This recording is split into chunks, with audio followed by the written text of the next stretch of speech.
दुनिया की तमाम छोटी और बड़ी खबरों के लिए हमारे चैनल को सब्सक्राइब करना न भूलें और बेल का बटन जरूर दबाएं। तो ऐसा कैसा डंडा मारा, हमारे को इंसाफ चाहिए। पुलिस का कोई राइट ही नहीं है, मास्क पहना हुआ था फिर भी क्यों मारा। हम तो केस करेंगे, हम छोड़ेंगे नहीं, हम केस करेंगे। तो अभी तक आप लोगों ने केस किया नहीं है? नहीं किया, अभी किया हुआ है सब बातचीत। पहले हमारे लड़के का ट्रीटमेंट करेंगे ना हम। कोरोना में ने इनमें फर्क ही क्या रहा? जब ये इंसानों को मार सकते तो कोरोना में उनमें फर्क ही क्या रहा है, बताओ मेरे को तुम। इंसान कोरोना से तो नहीं मरा, लेकिन पुलिस की गुंडागिर्दी से मरा। पुलिस की बेदरकारी से लोगों को मारे लगी। गुंडागिरी, बस गुंडागिरी मारना है, जिस जिसको मारना है। एक ले गुंडे हैं, यही गुंडे हैं, यही पुलिस का गुंडे हैं। वो जगह पे अहमदाबाद के गुंडे यही है। ये पुलिस की बहुत दादागिरी है और ये दादागिरी बहुत गलत चल रही है। गवर्नमेंट को और अपनी सरकार को, विजय भाई रूपानी को खास करके इसके ऊपर ध्यान देना चाहिए कि जो पुलिस एक पब्लिक सेवा के लिए है, पब्लिक की सेवा तो कम और मारपीट ज्यादा करती है। जब गुंडागर्दी नरेंद्र मोदी जी ने गुंडागर्दी इंडिया गुजरात से खत्म की, इंडिया से खत्म की, वो गुंडे खत्म हो गए लेकिन पुलिस गुंडा बन गई है। आप देख रहे हैं देश लाइव, देश की आवाज। इस वक्त हम खड़े हैं सिविल हॉस्पिटल में अहमदाबाद में। हम हमेशा गुजरात ही नहीं पूरे देश में इस वक्त जो पुलिस की कार्रवाइयां जो होती है वो हमेशा सवालों के घेरे में रहती है। और जब से लॉकडाउन हुआ है उसके बाद से पुलिस प्रशासन की जो कार्रवाई रही है वो सवालों के घेरे में है। चाहे वो गुजरात की पुलिस हो, चाहे मध्य प्रदेश की पुलिस हो, चाहे उत्तर प्रदेश की पुलिस हो, पुलिस पर हमेशा सवालिया निशान लगते हैं। मौजूदा मामला अहमदाबाद के जमालपुर इलाके का है। एक लड़का जुनैद शेख, तकरीबन 20 साल का ये बच्चा अपनी एक्टिवा पर जा रहा था। उसे पुलिस ने रोकने की कोशिश की और सीधे पुलिस ने जो है वो डंडा उस पर चलाया। डंडा उसकी आंख पर जाकर लगा, वो लड़का एक्टिवा से नीचे गिर गया और उसके बाद रेलिंग की वजह से उसके सर में गहरी चोट आई और उसकी वजह से अब जो है वो सिविल हॉस्पिटल में ट्रॉमा सेंटर में उस लड़के को लाया गया है। काफी क्रिटिकल जो है वो उसकी हालत बताई जा रही है। ऐसे में सवाल ये उठता है कि आखिरकार पुलिस जहां कार्रवाई करनी चाहिए वहां पर कार्रवाई नहीं करती है और जहां कार्रवाई नहीं करनी चाहिए वहां कुछ ज्यादा ही ऐसे काम करती है। क्योंकि ये एक बड़ा सवाल उठता है कि जब रक्षक जो होते हैं, जब वो भक्षक बन के सामने आते हैं तो समाज को कितना बड़ा नुकसान उसका होता है। तो ये पूरा मामला जो है कहीं ना कहीं बताया ये जा रहा है कि जुनैद जो लड़का है वो एक गैरेज पे काम करता है, मैकेनिक का काम करता है। उसकी फैमिली में वो अकेला लड़का जो है वो कमाने वाला है, अपनी बहन और अपने पिता के साथ में वो रहता है। और ऐसे में पुलिस ने जो वो अगर रोकने की कोशिश की या वो रुका नहीं या जो भी था, लेकिन पुलिस ने डंडा उसको बिल्कुल सर पर मारा, उसकी आंख पर डंडा लगा, वो वहीं पर गिर गया और उसके बाद उसके सर में बहुत गहरी चोट आई है। तो ये जो है वो पुलिस पर सवालिया निशान जो बार बार उठ रहे हैं, खासकर जमालपुर, जिस इलाके में जमालपुर दरवाजे के बाहर हमेशा ये कहा जाता है कि वहां पर पुलिस की ज्यादती बहुत होती रहती है। इस तरह की लोगों के जो है वो कई आरोप पहले भी लग चुके हैं। ऐसे में ये मांग कर रहे हैं लोग भी यहाँ पर कि जो इलाका है जहां पर ये घटना हुई है वहां पर कैमरे जो है वो सीसीटीवी कैमरे लगे हुए हैं, सरकारी सीसीटीवी कैमरे भी लगे हुए हैं। ऐसे में हैरान करने वाली बात यह है कि जब ये पूरी घटना हुई, जब लड़का जुनैद वहां पर गिर गया, उसके बाद जब पुलिस के लोगों ने, पुलिसकर्मियों ने उसको सीधा कर देखा, उसके सर पर गहरी चोट लगी हुई थी, उसकी आंख पर गहरी चोट लगी हुई थी। उसकी हालत देखकर सभी पुलिस वाले वहां से फरार हो गए। आप सोचिए, आरोपी फरार हुआ करते हैं पुलिस को देखकर, लेकिन ये गुजरात मॉडल है कि यहां पर पुलिस खुद ही फरार हो जाती है। उसके बाद कुछ लोग जो है वो थाने में पहुंचे, थाने में जाकर बात करने की कोशिश की पुलिस से, लेकिन जाकर देखा तो थाने में भी कोई भी मौजूद नहीं था। पुलिस की गाड़ी जो वहां पर खड़ी थी, गाड़ी भी तन्हा गाड़ी पड़ी हुई थी, कोई पुलिसकर्मी नहीं था। यानी ये घटना होने के बाद जो वहां के पुलिसकर्मी वहां पर थे वो सब के सब वहां से फरार हो गए। तो ये जो है वो बड़ा सवाल उठ रहा है कि अगर कोई बंदा पड़ा है, अगर उसको लगी है, उसको चोट आई है, तो ये पुलिस की जिम्मेदारी होती है कि उसको कम से कम अस्पताल तो पहुंचा दे। लेकिन पुलिस जो है वहां से खुद भाग गई। और उसके अलावा ये कहा जा रहा है कि वहां के जो पीआई परमार साहब हैं वो खुद जो है वो छुट्टी पर बताए जा रहे हैं। ऐसे में सवाल ये उठ रहा है, हम बार बार कहते हैं कि पुलिस पर जब सवाल उठता है तो पुलिस अधिकारियों को भी ये बात सोचनी चाहिए कि आखिरकार ये सवाल उन पर क्यों उठते हैं। कार्रवाई अगर आप कर रहे हैं, हम बार बार ये कहते हैं कि सिक्के के दो पहलू को देखा जाना चाहिए, सिक्के के दोनों पहलुओं को देखकर कार्रवाई करनी चाहिए। लेकिन एक आम लड़के के साथ में इस तरीके से डंडेबाजी करना और और बार बार पुलिस पर, खासकर गुजरात में, अहमदाबाद में जो है पुलिस पर बार बार सवाल उठ रहे हैं। और उसके बाद जो हमने देखा कि यूपी में, मध्य प्रदेश में, इसके अलावा तमिलनाडु में भी जो है वो मामला सामने आया था, जिस तरीके से पुलिस कस्टडी में 2 बाप बेटों को बहुत बुरे तरीके से मारा गया था, उनकी हत्या बाद में उसको करार दिया गया कि हत्या हो गई थी दोनों की। इसके अलावा गुजरात में ही पिछले हफ्ते एक और मामला सामने आया था कि एक लड़के को पुलिस वालों ने बहुत बेरहमी से पीटने के बाद उसकी जब मौत हो गई तो पुलिस कर्मियों ने, उसमें वहां के पीआई का खुद का नाम भी है, कई लोग ऐसे हैं, कई तकरीबन 6 पुलिसकर्मी उसमें बताए जा रहे हैं जिनको उनमें नामजद किया गया है, उनके खिलाफ मामले दर्ज किए गए हैं। उस पूरे मामले में यह था कि जब वो शख्स मर गया, उसको इतना मारा, जब वो मर गया उसके बाद उसकी डेड बॉडी को रफा दफा करने की कोशिश की, सबूत को मिटाने की कोशिश की। ये पूरा मामला जो है वो गुजरात का ही है।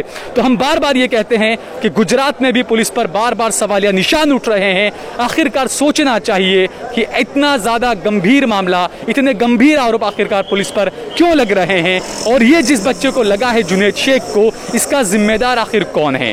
क्या जो पुलिस वाले जिसने उस पर डंडा चलाया, उसके बाद उसकी हालत को देखकर वहां से पुलिस वाले भाग गए, यकीनन वो सभी पुलिस वालों के खिलाफ वहां पर कार्रवाई होनी चाहिए। अमजद भाई, आए दिन पुलिस की जो कार्रवाई है, सिर्फ गुजरात ही नहीं, वैसे तो देश भर में सवाल उठ रहे हैं पुलिस की कार्रवाई पर, लेकिन खास बात करें गुजरात मॉडल की, तो यहाँ की पुलिस की जो कार्रवाई है लॉकडाउन के टाइम में काफी सवालों के घेरे में रही है। और मौजूदा जमालपुर का ये मामला, क्या कहेंगे आप?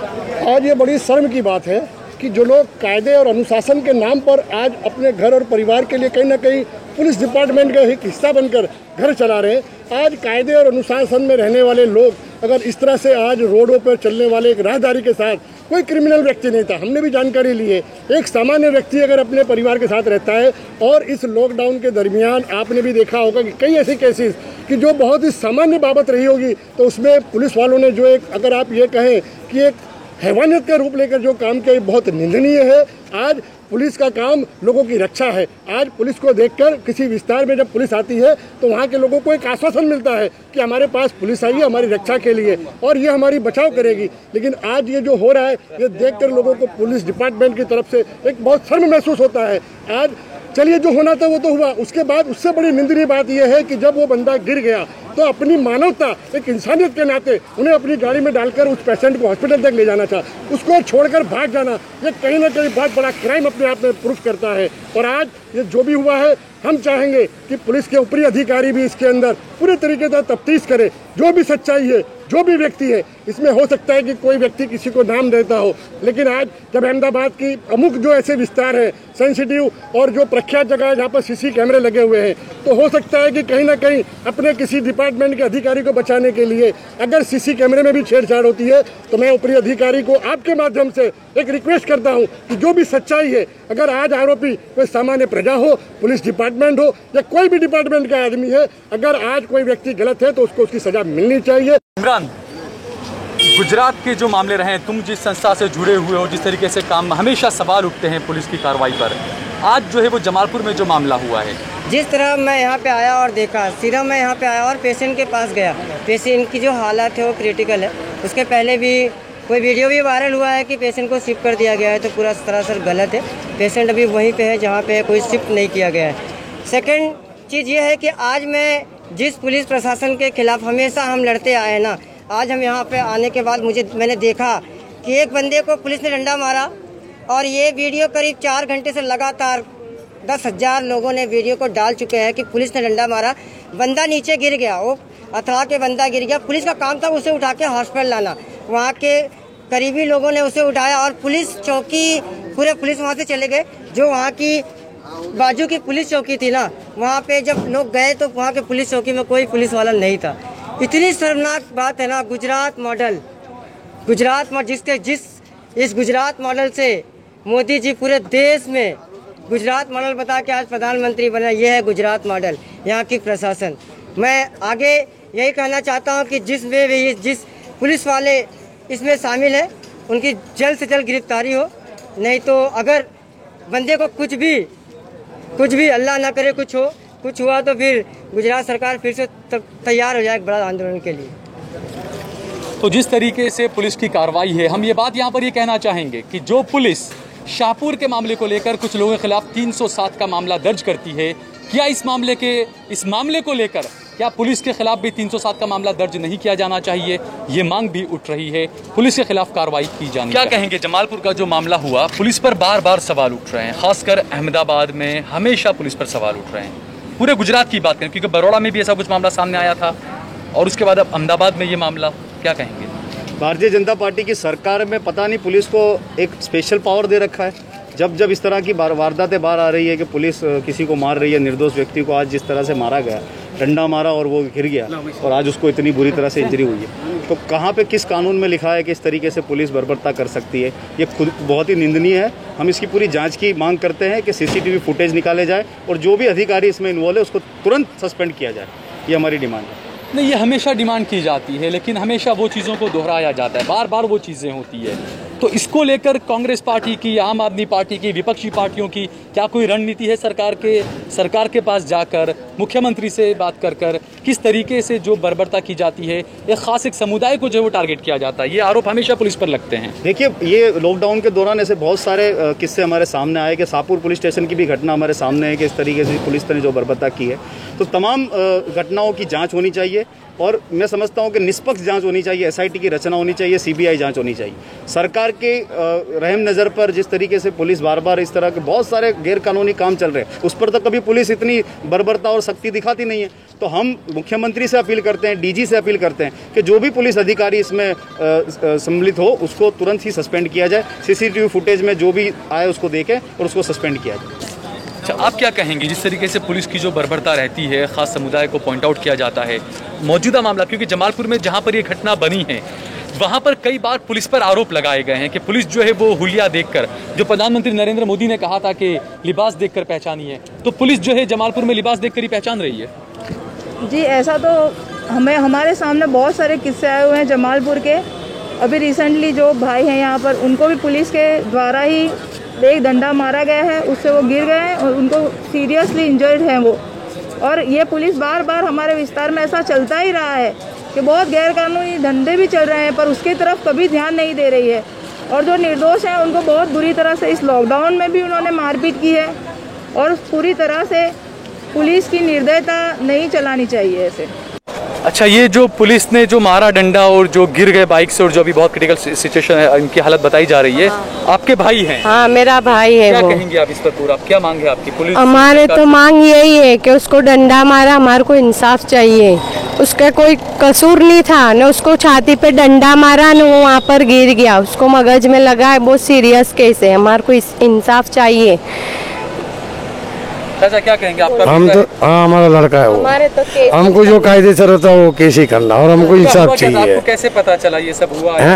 ये 5:20 को बनाई है, शाम के 5:20 को।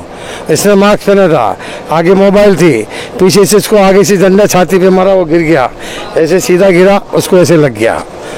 आप लोगों को कैसे पता चला आपको? अरे हाँ, तुरंत ही वहाँ से लड़के बुलाना है हमको कि वो लड़का बोला आपका है तो गिर गया है, उसको पुलिस ने डंडा मारा हुआ है, वो बहुत सीरियस है। तो उसको 108 बुलाई पर नहीं आई, तो वहाँ के ये लड़के थे वो उसको रिक्शा में डाल के वहाँ वीएस ले गए। वीएस में कोई ट्रीटमेंट नहीं करते थे, डॉक्टर उन्हें भी हाथ अद्दर कर लिए, तो हम यहाँ सिविल में लेके आए। 108 को कॉल किया? नहीं आई, बहुत बोले, बहुत बेसबाजी करी, बहुत रिक्वेस्ट करी, तो बोले आती है, कोई ट्रीटमेंट नहीं करी। तब तक वो लड़का वो ऐसा ने सच पड़ा रही है, उसके सब मगज का मार लगेला, उसके सब फेफड़ों में उतर गया लोई, अब उसकी कंडीशनर बहुत है न। हाँ, वहाँ से डॉक्टर ने किया हाँ कि उसके सब किडनी में उतर गया है, बोले वो सब बाहर निकलेगा जब उसके आगे ट्रीटमेंट होगी। तो ऐसा कैसा डंडा मारा, हमारे को इंसाफ चाहिए। पुलिस का कोई राइट ही नहीं है, मास्क पहना हुआ था फिर भी क्यों मारा? बुलाओ उसको, निकलवाओ कैमरे में, ने निकाल के बताओ हमारे को, ने फैलाओ सब न्यूज़ में, ने वो पुलिस वाले को भी सस्पेंड करो, ने बुलवाओ, ने उसके पास माफ़ी मंगवाओ। हम हमारे को इंसाफ चाहिए। हम तो केस करेंगे, हम छोड़ेंगे नहीं, हम केस करेंगे। तो अभी तक आप लोगों ने केस किया नहीं है? नहीं किया, अभी किया हुआ है सब बातचीत। पहले हमारे लड़के का ट्रीटमेंट करेंगे ना, हम ट्रीटमेंट करेंगे, लड़के के पीछे रहेंगे ना। हमारे को तो लड़का देखना है ना अभी। अभी यानी केस अभी क्या नहीं है पुलिस के खिलाफ? अपने जमालपुर में कोई एफआईआर है कुछ? अभी तो सब उसके पीछे ही लगे हुए, अक्खा जमालपुर का लड़के सब यहाँ मौजूद है, सबको पता है कि उसके साथ क्या हुआ है, सब गवाही देने के लिए तैयार है कि उसके साथ क्या कर रहा हैगा। हमारे को इंसाफ चाहिए। एक पुलिस वालों का कोई राइट ही नहीं है मारने का। जब मास्क पहना हुआ था तो क्यों मारते हो? क्यों मारते हो? कोई फॉल्ट है? नहीं, तुम्हारा राइट ही नहीं है बोलने का न मारने का। जब मास्क ना हो तो तुम डन ले लो। कोई इंसान की जान लेगा? जान लेना तुम्हारा कोई जायज ही नहीं है। कोरोना में ने इन्हों में फर्क ही क्या रहा? क्या रहा? जब ये इंसानों को मार सकते तो कोरोना में इन्हों में फर्क ही क्या रहा है? बताओ मेरे को तुम। इंसान कोरोना से तो नहीं मरा, लेकिन पुलिस की गुंडागिर्दी से मरा। पुलिस की बेदरकारी से लोगों को मार रहे लगे। गुंडागिरी मारना है, जिस चीज को मारना है। एक ले गुंडे हैं, यही गुंडे हैं, यही पुलिस का गुंडे हैं। वो जगह पे अहमदाबाद के गुंडे यही है। से लेके आए, इन्होंने बुलवाया। वहाँ पे 5:15 को ये भाई गाड़ी लेके वहाँ से निकले तो पुलिस ने रोकने की कोशिश की। उसमें क्या है कि थोड़ी स्पीड थी बाइक की, तो रोकने में थोड़ा टाइम लगने से आगे वाला जो पुलिस वाला था उसने डंडा मार दिया सर पे लगने की बजाय आँख के पास लगा, तो वो भाई चक्कर खा के गिर गए। गिरने की वजह से जो सर पे लगा या सीने पे लगा? ये लोग कह रहे हैं सीने पे, छाती पे। वहाँ पे मौजूद था। इनको जो पब्लिक से पता चला है, मैंने जो देखा है वो मैं तुमको बता रहा हूँ कि उनको लगा या आँख पे डंडा, पाइप, प्लास्टिक की पाइप, हाँ प्लास्टिक की हैवी पाइप, ONGC वाले जो यूज़ करते हैं वायर डालने के लिए, वो पाइप से उनको मारा गया। तो आंख पे लगी वो चोट, चक्कर खाने से वो इंसान गिरा है नीचे। गाड़ी तकरीबन 20 से 30 फुट आगे जाके गिरी है। वो भाई जगह पे गिरे, वहाँ पे एक डिवाइडर है फुटपाथ का, वो फुटपाथ के डिवाइडर पे सर पछड़ाने से वो भाई बेहोश हो गए जगह पे। उनको मैंने सीधा किया, तब तक पलट के देखा तो कोई पुलिस वाला वहाँ पे मौजूद है ही नहीं। सारे पुलिस वाले वहाँ से भाग गए। बोलेरो जो उनकी जिप्सी है वो वहाँ पे खड़ी हुई थी। पुलिस स्टेशन में जाके मैंने पता किया कि कोई पुलिस वालों को साथ में लेके VS हॉस्पिटल लेके जाऊँ। ना ये भाई को मैं जानता हूँ ना पहचानता हूँ। बाद में पता चला कि हमारे मोहल्ले का लड़का है। बस एक इंसानियत से उसको मैं दवाखाने VS हॉस्पिटल लेके गया। VS हॉस्पिटल में कोई डॉक्टर ने कोई कार्यवाही नहीं की, कोई दवाई नहीं की, कुछ नहीं किया। हमको बोला कि दूसरे हॉस्पिटल ले जाओ। इतना बड़ा अहमदाबाद शहर का हॉस्पिटल जहाँ पे एक दर्दी की ट्रीटमेंट नहीं होती है, डॉक्टर मौजूद है, उसके बावजूद डॉक्टर बोलता है डॉक्टर यहाँ पे कोई मौजूद नहीं है। वहाँ पे 108 को बुलवाई। 6:30 बजे, 5:30 बजे, 5 बजे, 5:15 बजे ये हादसा हुआ और 5:30 बजे हम लोग VS लेके गए। 6:30 बजे तक 1 घंटा खून बहता रहा, लेकिन कोई ट्रीटमेंट VS में की नहीं। उसके बाद 108 बुलवाई VS में, 108 आती है। उसके बाद हम सिविल लेके आए। सिविल में मोहम्मद आरिफ यूनुस पटेल और वो भाई को सिविल लेके आए। सिविल में अभी ये हाल है कि अभी ट्रीटमेंट शुरू हुई है। अब शुरू हुई है। कितनी देर हुई है लाए हुए यहाँ पर? लाए हुए करीब 6:30 बजे हम लेके आए यहाँ पे। 6:30 बजे? 6:30 बजे। 11 बज गए, 11:15 ट्रीटमेंट अब स्टार्ट हुई है। ज़्यादा ट्रीटमेंट ने पहले ये। तो अब तक क्यों स्टार्ट नहीं हुई थी ट्रीटमेंट? क्या वजह है? अब क्या पता है, डॉक्टरों के ऊपर होता है। हम डॉक्टर तो है नहीं सर। अब वो डॉक्टर जो बोलते हैं वो हम कर रहे थे। NRI करवाओ तो MRI करवाया, उन्होंने बोला एक्सरे कराओ तो एक्सरे कराया। सब करने के बाद रिपोर्ट आई, अब जाके ना ट्रीटमेंट शुरू हुई है। ठीक है। और ये पुलिस की बहुत दादागिरी है और ये दादागिरी बहुत गलत चल रही है। गवर्नमेंट को और अपनी सरकार को, विजय भाई रूपानी को खास करके इसके ऊपर ध्यान देना चाहिए कि जो पुलिस एक पब्लिक सेवा के लिए है, पब्लिक की सेवा तो कम और मारपीट ज़्यादा करती है। जब गुंडागर्दी नरेंद्र मोदी जी ने गुंडागर्दी इंडिया, गुजरात से ख़त्म की, इंडिया से ख़त्म की, वो गुंडे ख़त्म हो गए, लेकिन पुलिस गुंडा बन गई है। पब्लिक की सेफ्टी कहाँ पे है? पब्लिक को सेफ्टी दो। पब्लिक का रुपया खाते हो, पब्लिक को पुलिस मारती है। ये कहाँ का इंसाफ है? हमको इंसाफ चाहिए, इंसाफ दो। बहुत बहुत शुक्रिया। आप देख रहे हैं देश लाइव, देश की आवाज़।